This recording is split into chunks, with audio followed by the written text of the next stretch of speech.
Après avoir vécu 13 ans au Québec, Odette rentre en France à plus de 40 ans. Problème ici, ça devient vite la galère, elle ne trouve pas de travail. Rien de Charlotte aujourd'hui, c'est rare. Vous viviez avec quoi alors à l'époque? Bien, j'ai eu le chômage, j'ai eu le chômage fin de droit, j'ai eu le RMI, j'étais RMiste. Il y a 8 ans, dans un magazine pour chômeurs, voilà, bienvenue dans ma petite maison. Elle tombe sur un article expliquant la vente directe. C'est comme ça qu'elle s'est retrouvée à travailler chez Charlotte. Depuis, Odette a parrainé des bataillons de vendeurs et ça peut rapporter gros. Mon stock... Quand une vendeuse travaille seule, elle touche simplement un pourcentage sur ses ventes. Si elle en parraine d'autres, ses revenus seront plus importants parce que l'entreprise va lui verser une commission sur les ventes de chacun de ses filleuls.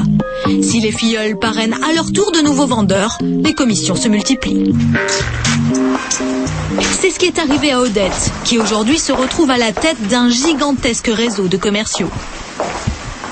Au total, je pense qu'il y en a plus de 400. Sur chaque nom là qui est inscrit sur cette liste, vous avez un petit pourcentage qui vous revient. Un petit pourcentage, tout à fait. Mais ces centaines de vendeurs, il faut les motiver, car ce n'est pas un métier facile. Si on se botte pas les fesses tous les matins, on n'y va pas. D'ailleurs, on a une maladie qui est très connue dans ce métier, c'est la maladie de l'excusite.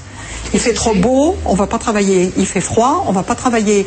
Les enfants ont ceci, on va pas travailler. On a toujours une excuse, c'est la maladie de l'excusite. Et ça, c'est la facilité. Et ça, on peut se planter comme ça si complètement, parce qu'on a toujours une bonne raison pour pas y aller. Et vous en connaissez autour de vous des vendeuses qui ont démarré et qui ça n'a pas marché? Plein. Odette, elle, a beaucoup travaillé. Aujourd'hui, elle est très fière d'avoir pu construire sa maison et surtout d'être totalement indépendante. Je vis bien. Je suis mieux qu'au RMI, si c'est ce que vous voulez savoir. En moyenne, Odette gagne jusqu'à 8 400 € net par mois.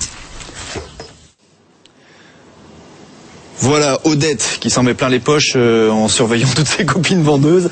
J'ai pas assez d'éléments pour juger moi de son travail réel. Comment vous comprenez, vous, qu'elle gagne autant d'argent? 8 000 € là, système de pyramide. Décodez-moi ça.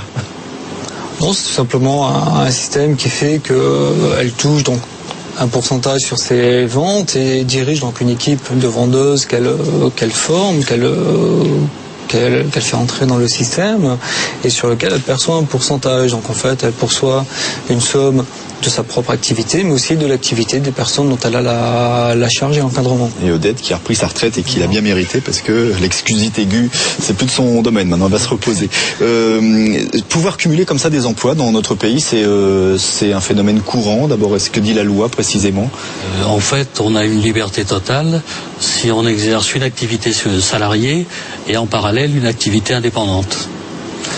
Donc, a priori, là, on peut travailler 18 heures par jour.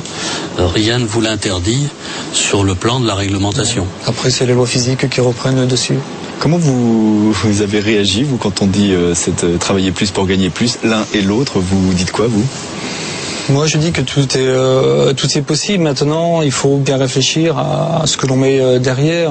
Ce sont quand même des choix de vie, de cumuler plusieurs emplois ou de décider si on est véritablement indépendant de travailler 18 heures, 20 heures par jour. Maintenant, même pour un salarié, travailler, faire 3-4 heures supplémentaires pour gagner plus, si cet argent doit partir dans le paiement d'une nounou pour faire garder ses enfants, quel est ce fameux pouvoir d'achat, cet argent que l'on a gagné en plus, où est-ce qu'il est parti, qu'est-ce qu'on en a fait, est-ce qu'on a tiré un véritable bénéfice? Donc ce sont ces questions-là qu'il faut se poser lorsqu'on décide de travailler plus. Dans les 10 ou 20 ans qui viennent, vous voyez les choses comment? La création de cette communauté européenne a été réalisée, on ne nous a pas dit toute la vérité. On a accueilli des pays qui étaient nettement en dessous de notre niveau de vie et de notre pouvoir d'achat.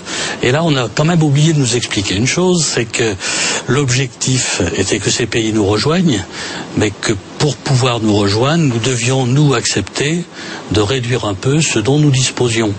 En gros, s'il y en a un qui est à 100, l'autre à 60, on va s'associer, ça fera du 80 avant de repartir et de progresser. C'est difficile à accepter.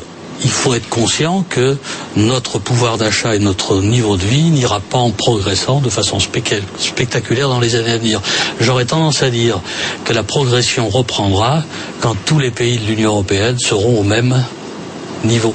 Merci beaucoup, merci à tous les deux. On va se quitter là-dessus. Je rappelle pour ceux qui veulent en savoir davantage que votre livre s'appelle Fiscalité, placement et réduction d'impôts. C'est tout un programme. Merci beaucoup, portez-vous bien, à la semaine prochaine.